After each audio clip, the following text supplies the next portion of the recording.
Men, today I address you with a message of utmost urgency. Our defenses have been breached, and soon we'll engage the enemy. Remember, the will of the people is the only legitimate foundation of any government, and to protect its free expression should be our first object. As your leader, Button Gwinnett, distinguished representative of Georgia, I promise you I have not yet begun to fight. Men, we can't let the enemy's progress dissuade us from our task. We must defend our freedom and our right to be independent. Strike now and strike hard. You may delay, but time will not. The enemy is at the gates. Now is the time for the greatest of rallying cries. Wish not so much to live long as to live well.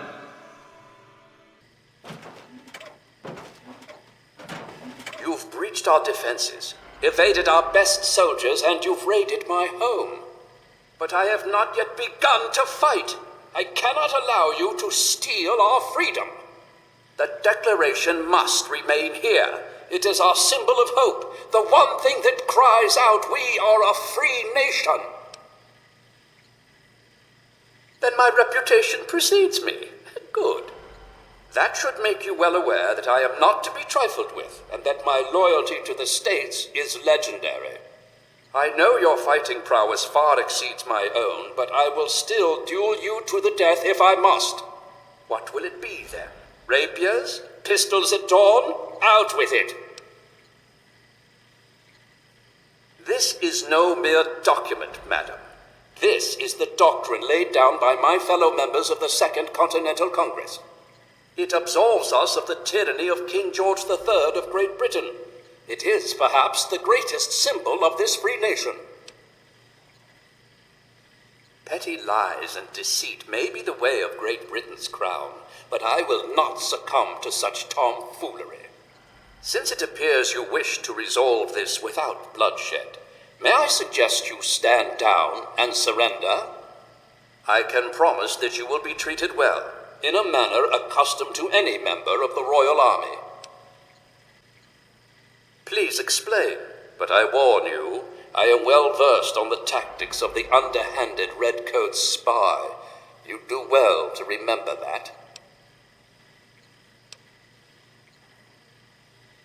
Interesting. I had a plan for just this sort of situation. Perhaps this will prove that you're here as an ally rather than an enemy.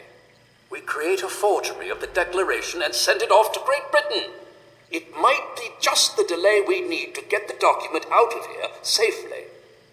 I'd love to be at court when King George finds out he wasted all his resources gaining a forgery.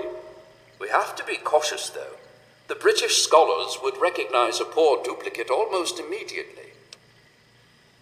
If you were to bring me some iron gall ink, I could produce a mirror-perfect duplication. The best place to find some would be in the Arlington Library, which is why I have been unable to do this myself. After all, I can't abandon these fortifications. Excellent. Please hasten back. There's no telling how much longer we can hold here at the fort. I hear the thumping of the cannonade getting closer by the minute. Soon our walls will be breached, and the last bastion of the USA may fall. I'm afraid until I know exactly what your intentions are, I can't divulge that top-secret information. Oh, very well. There's no harm in that. Yes, I was proud to participate in the signing of the Declaration of Independence, along with 55 of my fellow freedom fighters. It was an honor to have my signature among those of Benjamin Franklin, Thomas Jefferson, and John Adams, except maybe for Hancock, that show-off. On July 4th, 1776, the Second Continental Congress declared that the original 13 colonies of America were now free and independent states. This paper stated their intentions to sever all ties with the monarchy in Great Britain and operate as an independent nation. It's perhaps the single most important document in United States history. Very well. The journey will be rife with peril, I'm afraid. You cross Farmer Smith's cornfield and make your way up Greenleaf Hill, ford your way across Quick Run Creek, and make for the horse path. When the pines thin out, you need to make your way along the edge of Arlington. Watch out for redcoats. They have a garrison there. The building across from the fish market is the library. Look for the old clock tower. The Declaration of Independence wasn't fully signed by all of the delegates until August 2nd, 1776.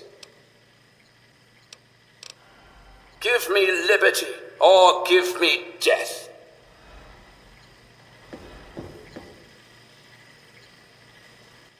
Although it's often pictured as if all of the delegates signed the paper in a grand meeting, the delegates often signed it in secret, one at a time. Look, if you think you can reason with him, go right ahead. My advice? Blow its damn head off. It's obviously malfunctioning. Either way, I'll let you decide. Anything that gets us closer to the prize is fine by me. Oh, I know where that is. Here, let me punch it into your Pip-Boy map. The colony of New York abstained from the Declaration and then later declared its own independence on July 9th, 1776. The Lee Resolution, enacted 2 days earlier, was the actual Independence Declaration. The Declaration itself was an expansion of that resolution for public consumption.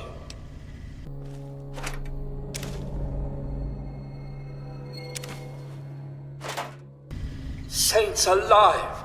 You've done it! Quickly, let me have the ink and I will produce the copy of the Declaration of Independence.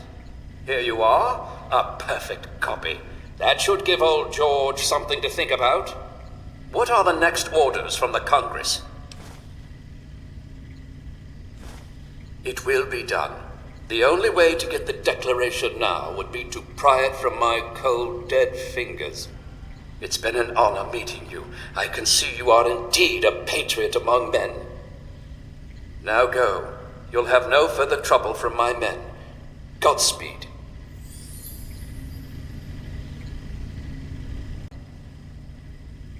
Saints alive! It is both an honor and a privilege, sir.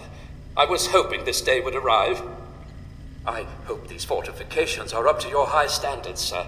All of my men await your command to push and retake the capital. May I ask where you intend to bring the document? A new president?